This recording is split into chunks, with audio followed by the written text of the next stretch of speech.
ever since going Ketovore Carnivore, I have no lower back pain anymore. Like for years, it's completely gone. So that's a big one for me. Sleep has improved because I actually got less sleep when I went carnivore. I think it's just because I didn't need the sleep. But then when I quit caffeine a couple of months ago, I noticed a dramatic change in my sleep. So we could talk about supplements too, because I don't supplement except with electrolytes, basically. That's all I supplement with.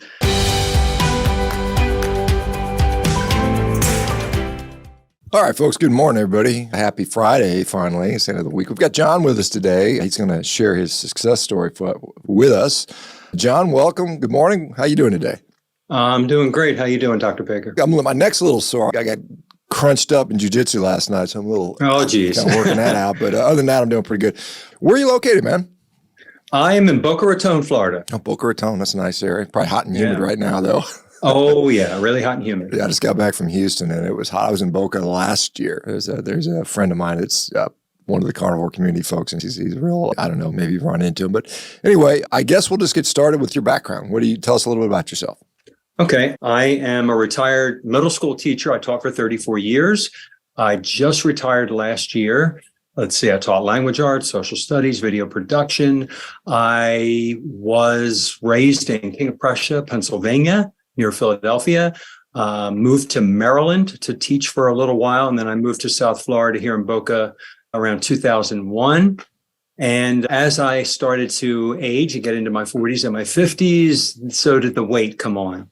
And so like many Americans, I tried all the diets and the weight loss and every little scheme possible.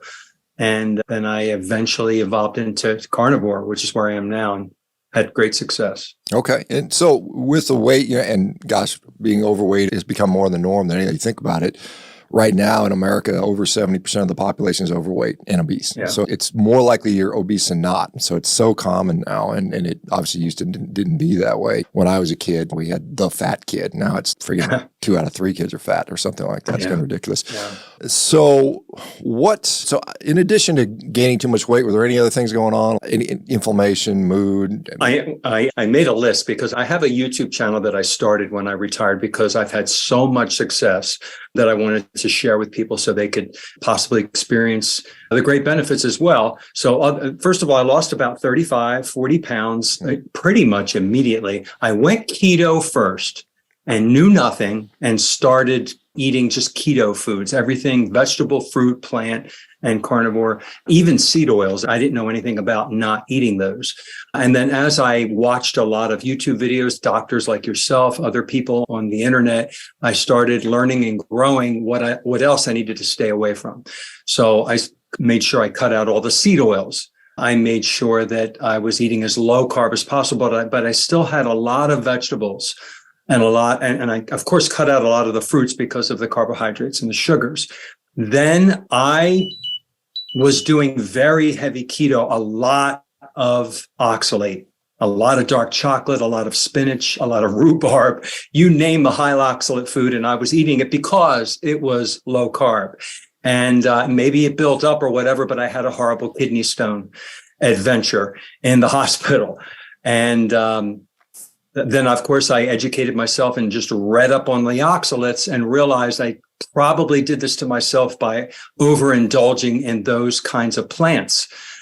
So I cut out the black pepper, the iced tea, the spinach, and all the high oxalate foods. And I started learning by watching oxalate people and learning that I may be one of those people that really can't process it well. So I have to slowly, over the years, get this out of my body. And it's been about 4 years, and I'm hoping that I have most of it out. I am pure carnivore now. I even stopped coffee just as an experiment to see how I would do without the caffeine. And I've noticed dramatic improvements in my sleep.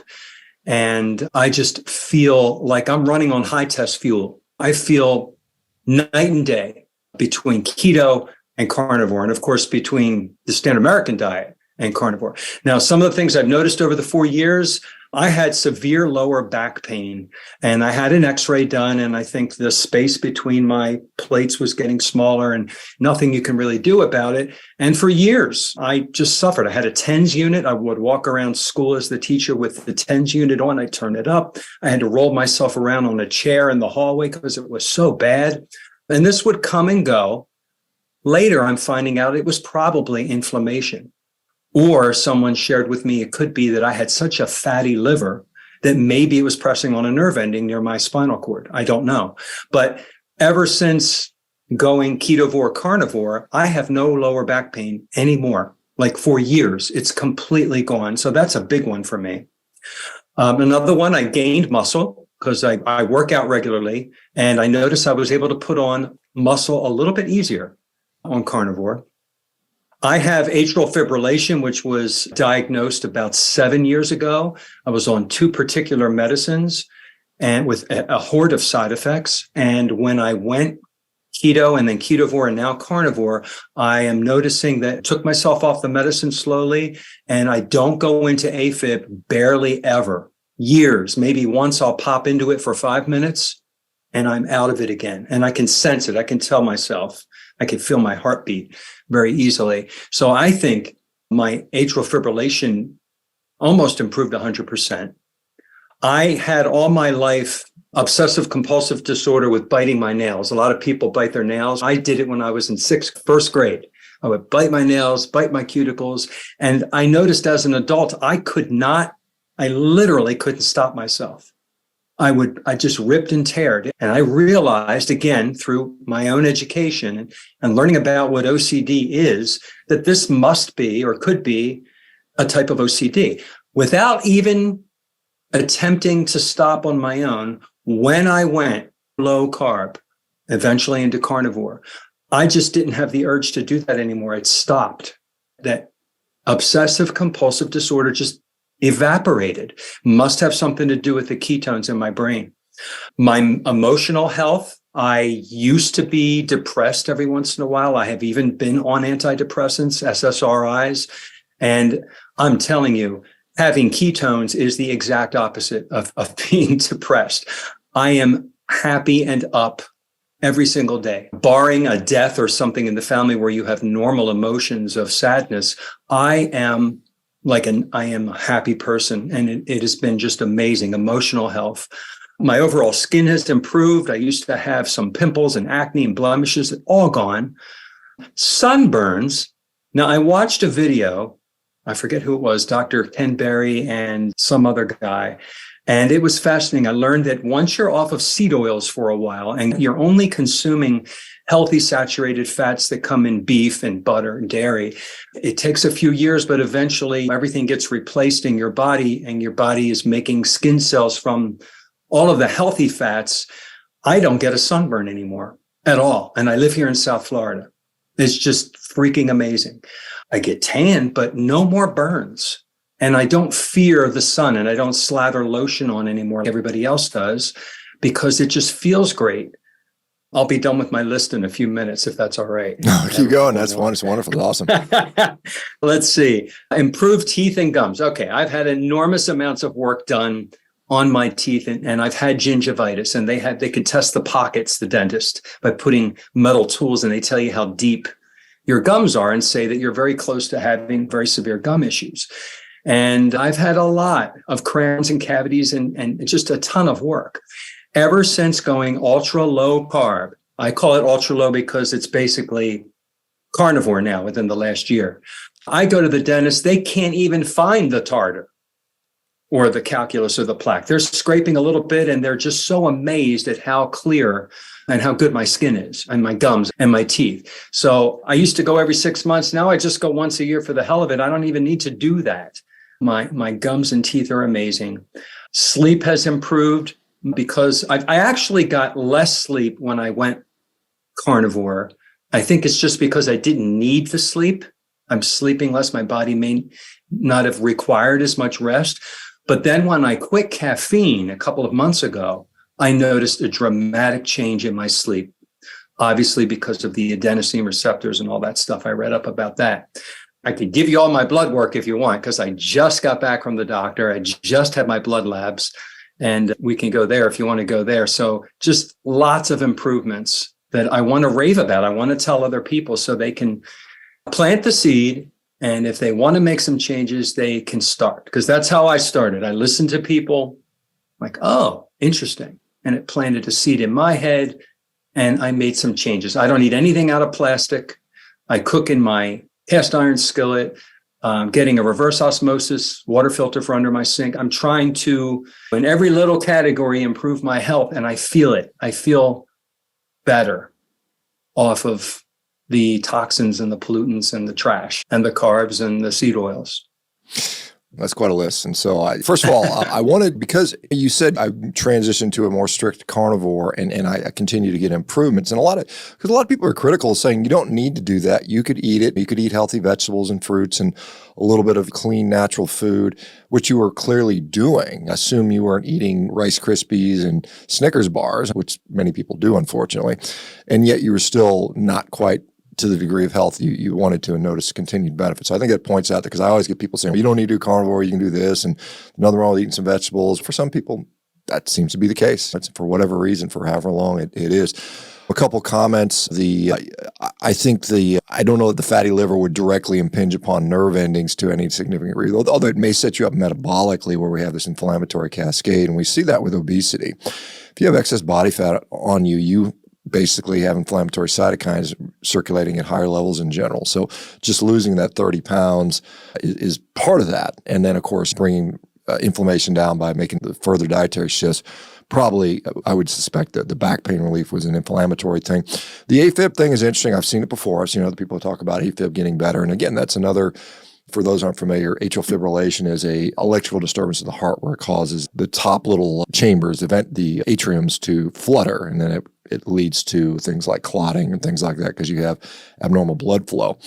And it's often treated with medications, or we shock people into rhythm and things like that. But I think perhaps, and I'm just speculating because I don't know for sure, but I think perhaps as the neurologic health gets better, perhaps this is largely a cardiac nervous system issue, electrical issue. And I think as those nerves get healthier, maybe they become less glycated or damaged by, or as you mentioned the oil composition. And we do know, because I have heard many people talking about improved sun tolerance. Now, I don't know if you could lay out in Arizona for 12 hours shirtless and not get a burn, but I think your tolerance improves significantly. Mine has too, but I don't want people thinking that you can just lay in the sun and never get burned, because I think there is a point, but I think it's improved tremendously. But and I don't know who you were in, I know there's a guy named Tucker Goodrich that likes to talk about oils, and it may be who you heard from. He's done extensive, research on that. And it's pretty clear that the type of oils that we consume, whether it's animal fat or these vegetable oils or whatever, they do get incorporated in our tissues, and they go into our membranes,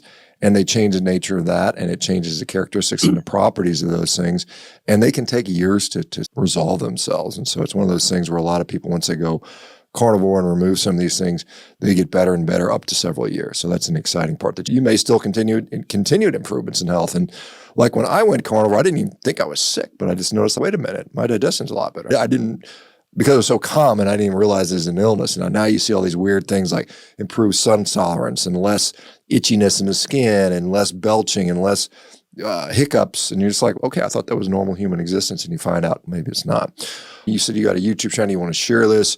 And I'm glad you're doing that. This is how this message has spread from day one. It's been people sharing results. It's not somebody saying this is theoretically what you should do. And it's just people having real world results and sharing that. And I think we live in a time where that's possible now with social media, until the censorship people don't shut that down too, because it's threatening to whatever profits for somebody. What was it? Because you said you're doing pretty good on keto, and a lot of people have come from a ketogenic diet. A lot of people come from the opposite, vegan and vegetarian diets for some reason, I think. But when you were doing keto and doing presumably better, what made you say, hey, let me just tighten this up a little? What were the symptoms that were like, I'm not better yet? Okay, when first I did keto, from whatever my knowledge and understanding of it was, and as I explained earlier, my knowledge grew as I watched and learned from a lot of nutritionists and doctors. So I slowly tightened up. I just took more things out. I started taking out the seed oils. Then I took out pretty much most of the vegetables, and I was only having broccoli and asparagus. And then I took out the broccoli and asparagus, but I was doing avocado because I liked the fiber. We were told there's that whole controversy. Is fiber important? Is fiber not important? Maybe we can talk about that a little bit. But I was experiencing that the fiber was helping me move my bowels better, and the healthy fats in the avocado. And avocado was the last thing I took out. I just kept doing these little N=1 experiments, just like with the coffee. Let's take this out and observe my body for a couple of weeks and see what happens. And I felt better. I lost a little more weight. Not that I needed to lose any more. I think I'm at my optimized weight right now because it's pretty much held steady. But taking the avocado out, I don't need it. I feel a little bit better without it. So that was the last to go. And then the coffee actually was the last to go. So I just started taking one more thing out, which puts me into the carnivore category. When I go out to a restaurant, I will say very confidently and proudly, I would like to have the ribeye. Please tell the cook not to put any canola oil. They have to hear the word vegetable oil because they don't understand it.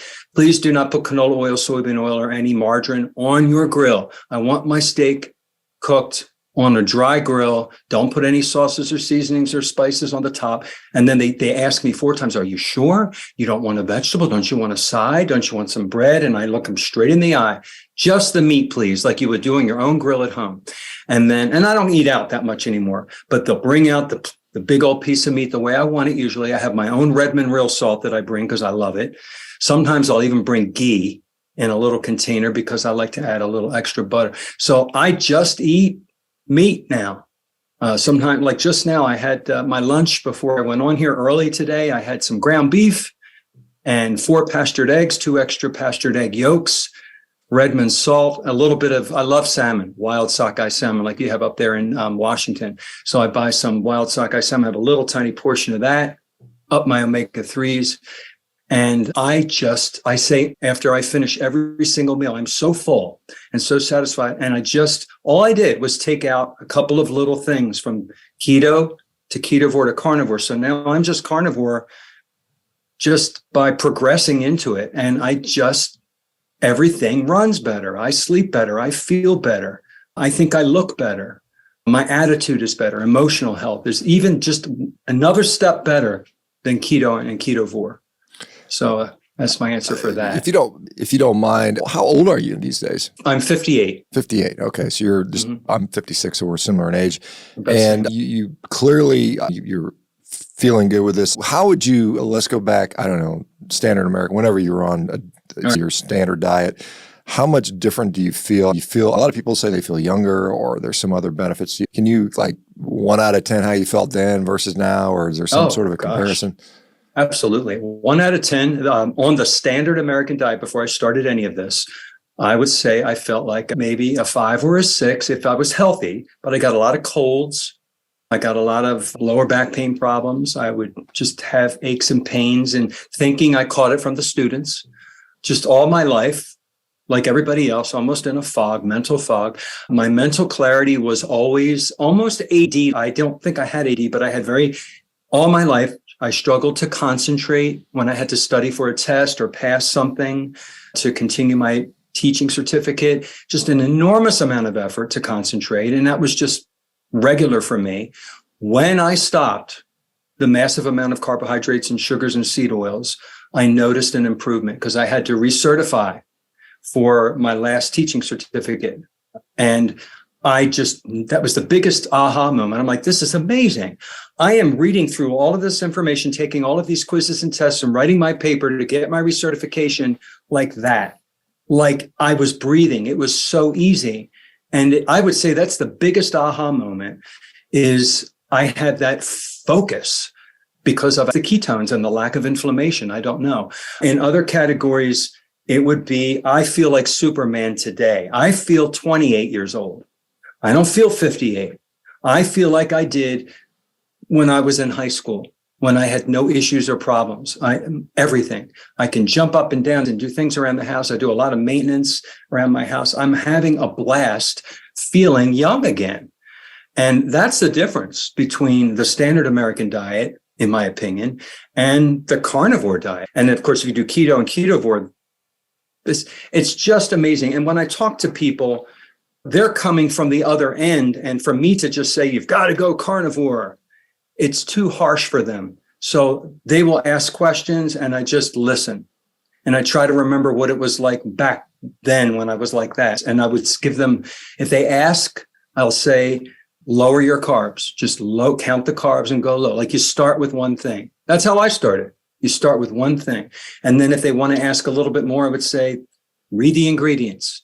If it has anything you can't pronounce, if it has seed oils, preservatives, additives, colorings, flavorings, all that crap, don't eat it. Shop around the edges of the grocery store. And then if anybody asks, I progress slowly on because people don't want to just go to carnivore right away. Most people, they think it's too hard or too harsh. And I guess some people can try it, but just quitting smoking or quitting alcohol, some people need to wean off very gradually and slowly do something so that it becomes part of their routine. Like right now, my routine is what it is, but it wasn't this way 4.5, 5 years ago. It was a completely different routine of eating and exercising. And the health benefits are night and day. Yeah. And like I said, I've obviously seen this sort of story play out over and over again over the years. And it's wonderful when I see it. It always puts a smile on my face when I see that. So obviously there's critics of the diet. I believe me, I see them every day. And one of the things they'll say, it's unaffordable. You can't afford to eat meat. How is that working with you? Has your expense gone up dramatically to do this? Or is it about the same or less? Or what's the story on that? And that's a great question because I get that question from some people. And I haven't done the calculations. Before, of course, I bought cereal. I bought Pop-Tarts. I loved Pop-Tarts. Frozen pizza. I bought all the corn chips and crisps and cookies and cakes. And I ate many times a day. If you were to do the calculations and add that up along with whatever meals you ate, I just know, I haven't done it yet, but I know it's more expensive than when I go in the store now and push my cart around the edges and I just go right to the meat section and I start picking up meat. I read the expiration date and stuff. And when I get to the checkout, you look in my cart, I've got goat cheese. I love goat cheese. I put that in my omelet every day. I have a ton of eggs, pasture-raised eggs. I don't care how much they cost. It's worth it. And a lot of ground beef. I love lamb. I'll do lamb chops, lamb loin, lamb shoulder. We have a crock pot. I have a Traeger grill. I smoke my meat outside. It's a lot of meat, some cheese. And I'm trying to think of what else I put in that cart.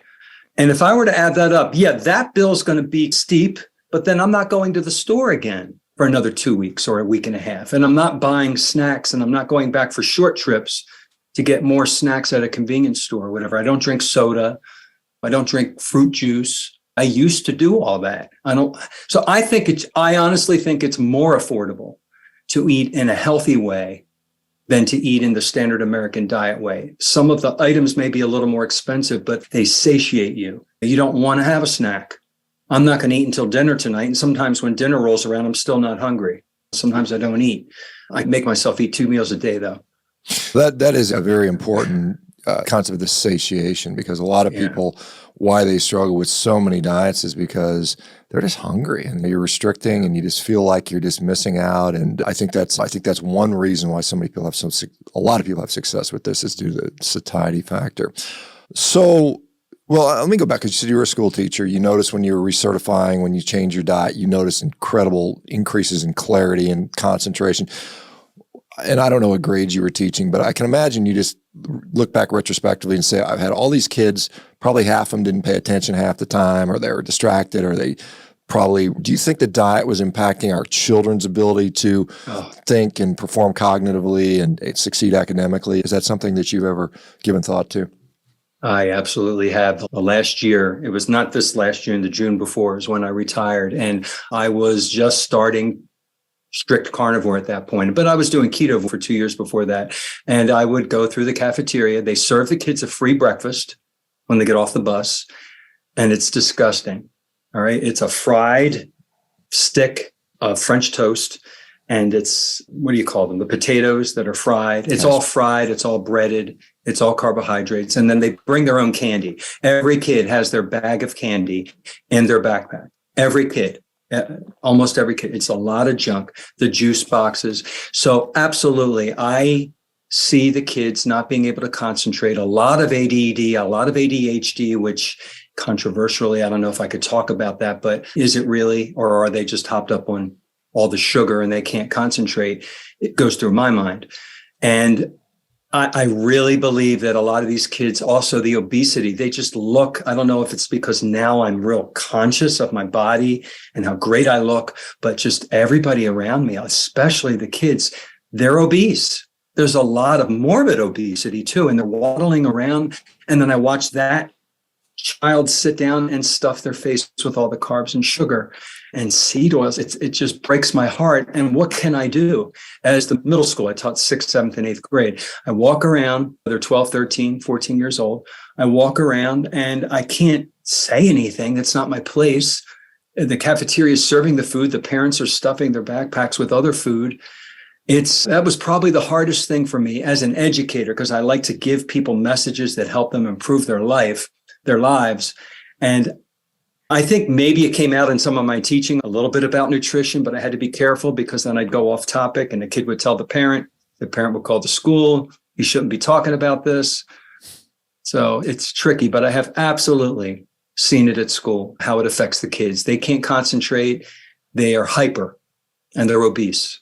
Yeah, it's really tragic, and we see that, and that's just it's becoming more. And then they go from obese and hyper and not concentrating to then they start having issues with depression and mental health disorders and all the horrible stuff that's associated with that.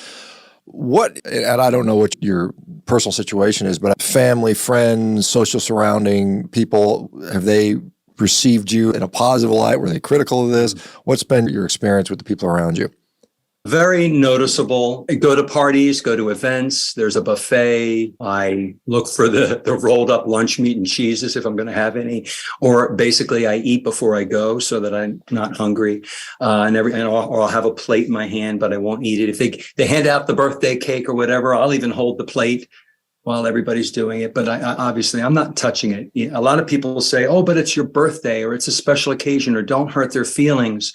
I do it a different way. I move around it, because I just won't put that stuff in my body for any occasion, for any reason, even my birthday. I just won't do it. It's not worth it. But socially, it can be awkward. My closest friends, they know me and they know I'm doing this, and they think I have a lot of willpower and they think it's difficult. And they keep saying the phrase, oh, I don't know how you do it. You have a lot of strength and willpower. Good to you. And then they continue to eat their rice and their beans. And I'll say it's really easy, guys. Once you get it out of your system, you don't crave it anymore. They don't realize how easy it is, but they think it's hard. But they accept me and they understand that I'm going to order different things if we're out. And family, I think they think I'm a little crazy. I had my brother over here, I think, what was it, 6 months ago, and he and his wife, They went shopping and filled up a section of the kitchen just for them. And it made me look. This is how I used to eat. And the amount of prep time that they took to cut and chop their vegetables and their fruits and the cereal that they ate every morning. And then when we had meals, we smoked some amazing ribs on the grill. They had some of it, but they were like avoiding all the fat because they were fat phobic. And I'm sitting there ripping the collagen off the bones and just enjoying my ribs. They think I'm a little weird and they don't want to ask me questions because they know I'm going to do what I'm doing right now is go off on a tirade. And they don't want to hear my lecture. So they know to avoid asking me because I get excited about all the amazing improvements that I have. So they never talk about it. And I know that's why they don't talk about it. So that's the situation with friends and family.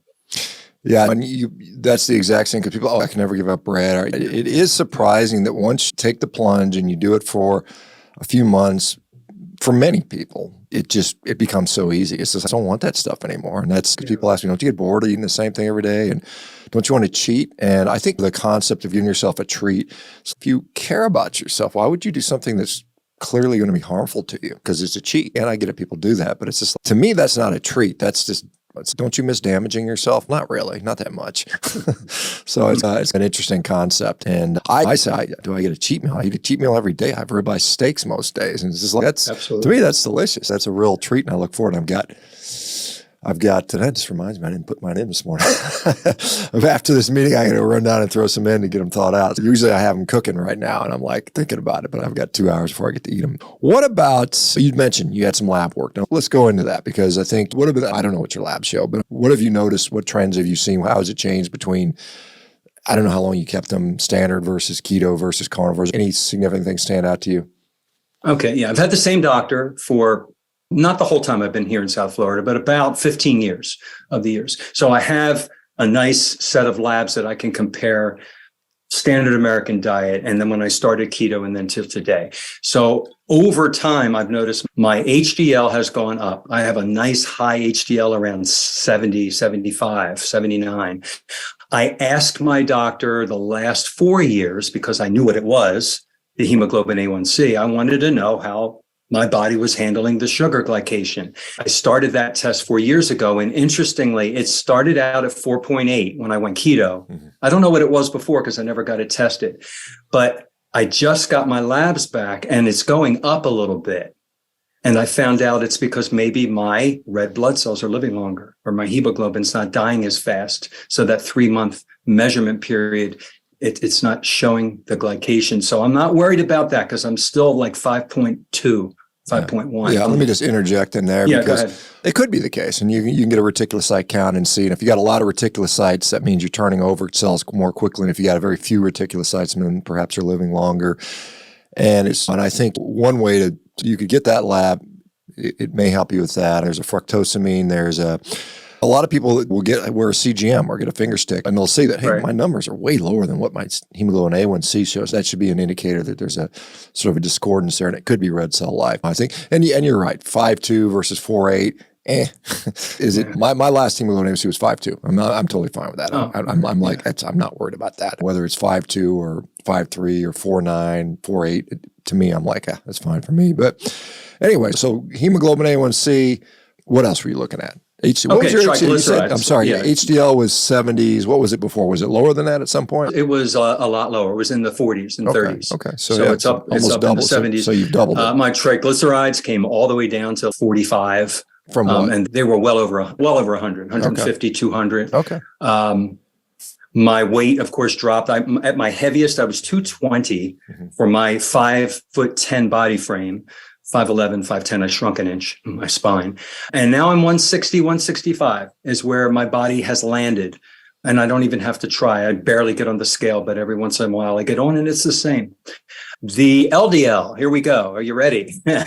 My LDL was always high familially. My parents, my brother, everybody supposedly had what they call high LDL, over 100. And mine was around 110 before I started Ketovore and then Carnivore. Now, my last blood work, I was 310.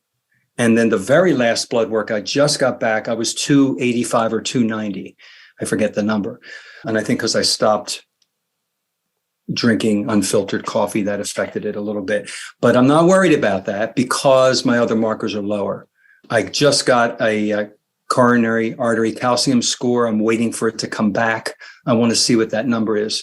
I paid for that out of pocket because my insurance wouldn't cover that, but it wasn't that expensive.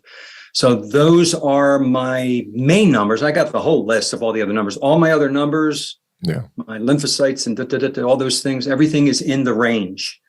My B12 was very high for some reason. I don't know why. Well, you're eating a lot of it, so that's why. I'm not supplementing anything. So we could talk about supplements too, because I don't supplement except with electrolytes, basically. That's all I supplement with. So those are my main markers that I'm worried about. I do have a blood ketone meter that I used to test it more frequently when I was just keto. I have it. I have the strips and I'll do it maybe once a month just for the hell of it to confirm. And I'll do it around 3 or 4 o'clock in the afternoon. My blood is around 75, 78. And my ketones are around over 0.5 to maybe 1.3. So it's always the same when I do it at the same time of the day. So just to confirm, I'm still in ketosis most of the time. And my blood on average is right around, and it's way below 100. I didn't test it after I eat, but I think I'm doing well. Yeah, with the eating pattern you have, you're probably going to get the biggest glucose spike 4 to 6 hours after, something like that, just because of the way we slowly digest and break down protein and fat relative to carbohydrates. But I do want it because I think this is, and I know people have heard me talk about this a million times, but for the new listeners that may not have heard this before, I think we don't want to ignore a high elevated LDL cholesterol. I think that's just, to me, that's just a sign to, it doesn't mean you need to stop the diet and go on a statin or something like that, but it may mean you just need to get more information. And to your credit, you've done that with the CAC score or the coronary artery calcium scan. How much did it cost you, by the way, out of pocket? I'm just curious what the price is. $140. Okay, I paid $150 in California a few years ago when I had mine. Mine came back zero, and I was pretty obviously happy with that. But I think again, it's one of those things where we still don't know for sure if you can just say, I'm lean, I got low trigs, I got high HDL, my inflammation's low, my blood pressure's low, my glucose is low, my LDL is high, I can ignore it. I still don't think we're at the point where we can just say, just ignore it. We may get there. There's some studies in progress that may indicate that maybe we're getting to that point, and we'll just see how the things shake out once they're done. I'm sure you're familiar, Dave Feldman and Dr. Budoff out in the Los Angeles area are conducting a study on this, and so far the initial results are quite compelling. You're in this kind of lean mass hyper responder cohort, more or less, and they showed extremely low prevalence of cardiovascular disease, atherosclerotic disease on not just CAC score, but coronary angiography, which is CT angiography, which is even more discriminating. So good to know that data is coming out there. As far as I don't want to dismiss it because this is a very important thing. So many people have back pain. In fact, you're wearing a TENS unit. For people who don't know, it's an electrical stimulator that basically tries to distract you from the nerve pain by sending this stimulation to do that. And so that means it was fairly severe. How is your back pain these days?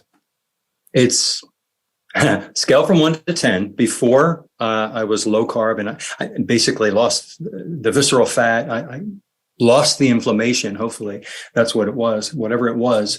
I would say my back pain was on a good day, 3 or 4, maybe 2, but on a bad day, way up at 10. I took a lot of Advil and Tylenol and back pain on a full stomach. And I know that they were horrible pills to take, but I just had to do something. And then I would wear the TENS unit and put it on the lower right where it hurt. And I would adjust it during the day because it distracted my mind. I would feel the electrical pulse instead of the lower back pain.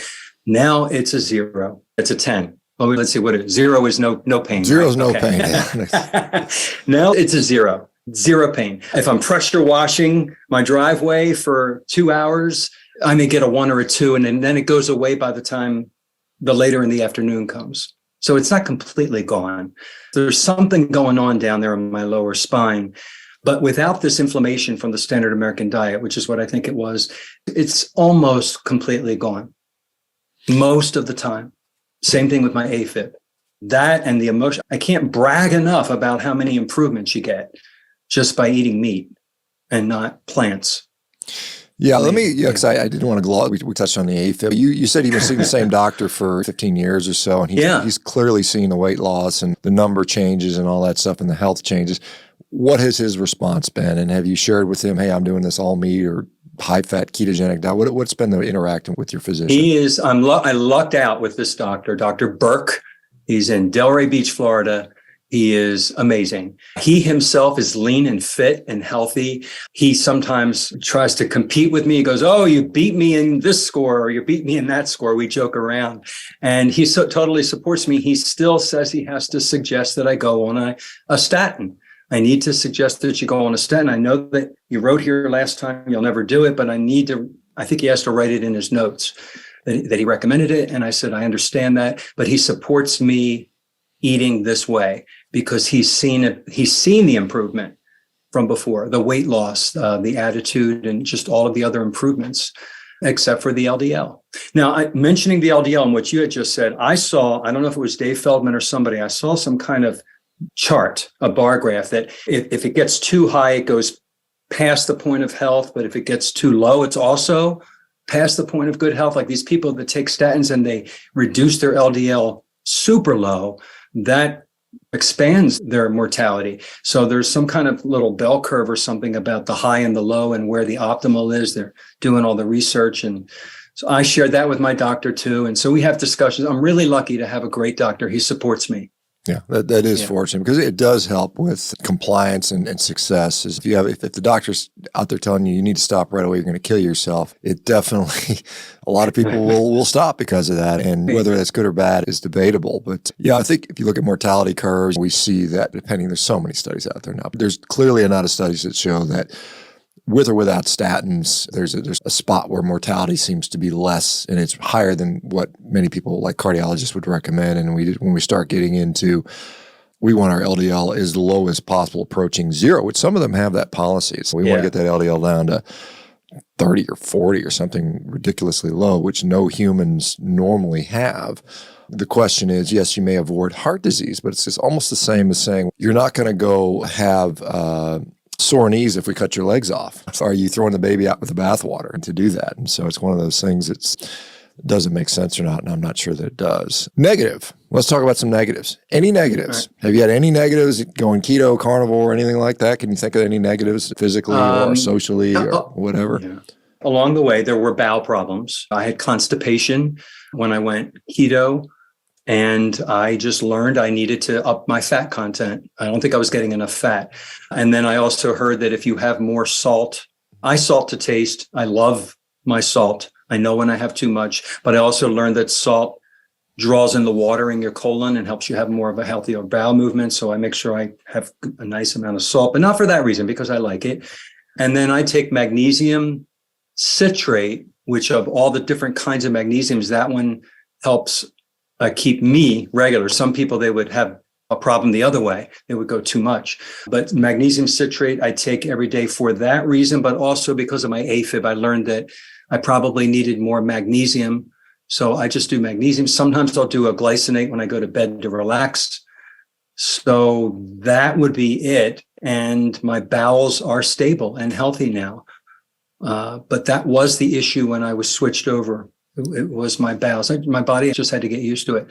Never had the other problem. Some people say they go diarrhea. I never had that issue, but I always had the constipation issue. Yeah, it's mag citrate is a standard hospital order for people on an inpatient. They develop their bowels slow down, and like what's called an ileus. And a lot of times, mag citrate is given because it's so effective at doing that. So that makes sense certainly. As far as what was I going to ask you about? Do you find that there's a lot of people that will, because they'll hear other people doing this, and I'm going to try adding things in. I want to add some fruit in. I want to add some sort of orange juice or white rice or honey. Is that ever something you've ever experimented with or thought about doing? Or is there any, I don't know if you have a need to, if you feel so great, it's like, why? Other than just I'm bored and I want to try it. But any thoughts on that? Not at all. I don't want to add any of that in. I don't have a desire to add it in. It's just carbs. Yeah. I don't want to add that in. Fair enough. Yeah.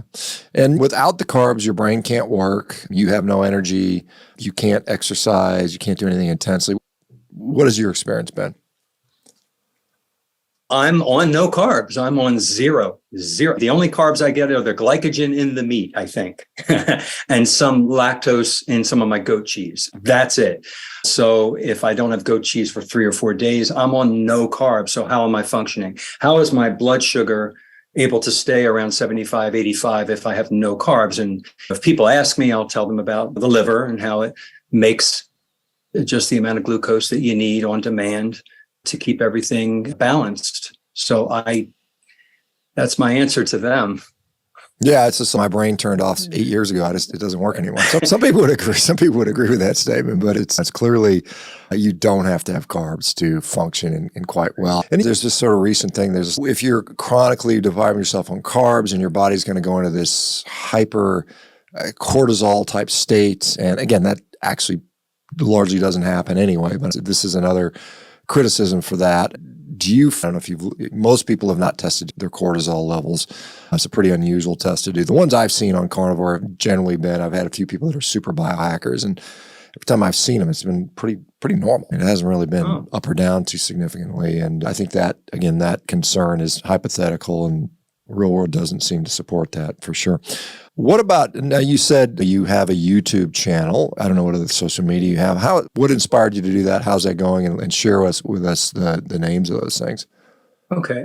When I retired, I wanted something to do. And I was a video production teacher for the last 15 years of my career. So I learned about lighting and sound and good video production. I sing. I love to sing. If I could go into another profession, I may have tried to become a singer. So I made some songs. And then when I retired, I thought, I need to share this way of eating with people. So I would start to talk like I would watch some of my other, like you do, and like other people do. So I started testing the waters, and I started a YouTube channel. First, I called it the Carb Addiction Teacher. Then I changed it to the Seed Oil Oxalate and Carb Addiction Teacher because I grew and progressed. And then I thought, let me just go back and be simple. And now I'm just the Carnivore Teacher. If you search any of those, my name comes up on YouTube, on Facebook, on Instagram, on Twitter. I am the Carnivore Teacher or the Carb Addiction Teacher. And I have a lot of videos. I've made over 300 videos so far on the topics. If you go back to my older videos, they're more about keto. You could see my progression through time. I talk about how it's okay to have vegetables and which ones I eat. And then as you come closer to the present time, I'm talking mostly about how plants are trying to kill us and all of the toxins, the oxalate and all the stuff that's in plants. My videos are to inform and educate, and I don't sell any products or anything because I'm not here to make money. I'm here to do what other people have done for me. If someone can learn something from me and make their life better, that's great. That's why I became a teacher to begin with. So I'm still teaching through social media. Yeah, I mean, it's interesting because when we look at my profession as a physician or as a doctor, that is literally translates also into a teacher. And that's what we do a lot of that. Sharing your little anecdote about the mag citrate might help some other people with similar issues. So good on you for doing that. Have you, obviously you're retired, so that's pretty nice. Retired living in Florida. That's a pretty nice situation. I was thinking, I think Bob Sivis, who's also a carb addiction guy, I think he might even be near you. I think he has an office in Boca, if I'm not mistaken. I don't know if you've ever interviewed him or ran into him or familiar with his work. Is that something you've seen? He's in Jupiter, Florida, which is about up the road, 40-minute drive from Boca. He's a little up the road. Never got to meet Dr. Sivis, carb addiction doc. He's taught me so much about the lipoprotein system, and just I like his angle on things. But I haven't met him. Maybe one of these days. I met a couple of the other people. I met Dr. Berry, met Kim Howerton. Who else did I meet?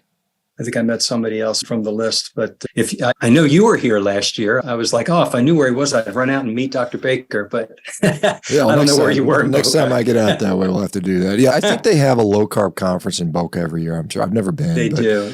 They just had it. I suspect guys like Sivis and those will probably pop into that one since it's so convenient for them. But anything else that we did not get to share because we're getting close on time? Any other thoughts or concerns or things you'd like to share with the audience? I don't. Just about supplements. People think they have to supplement because they're missing something when they go carnivore. And I tell them it's the opposite. You're getting all of your nutrition, your protein, and your fatty acids, and that you just need to make sure you salt to taste if that's what you like. And a lot of people need magnesium and potassium, a little extra maybe. You shouldn't need it, but I notice I get like shoulder pains when I exercise or walk. And if I just take a little extra potassium pills, just potassium, it goes away. So I don't do the avocados anymore, which has an enormous amount of potassium. So those are the only things I supplement with. So my added extra here would be you don't need to supplement except maybe electrolytes if you feel if your body's telling you signals that you need them.